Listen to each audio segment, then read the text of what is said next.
Hey there, welcome back to the channel.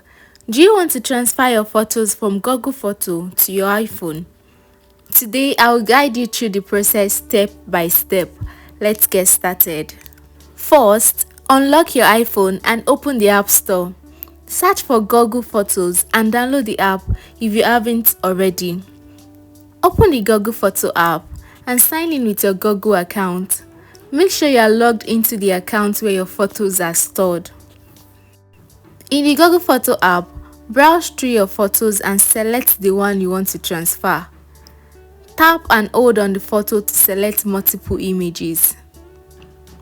Tap on the share icon at the bottom of the screen. It looks like a square with an arrow pointing up.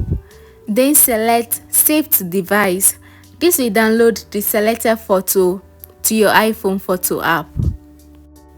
Open the photo app on your iPhone and check if the photo has been successfully downloaded. They should appear in the camera roll. And that's it, guys. You successfully transferred your photos from Google Photo to your iPhone.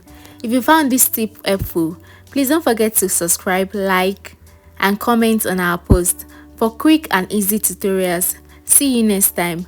Bye bye.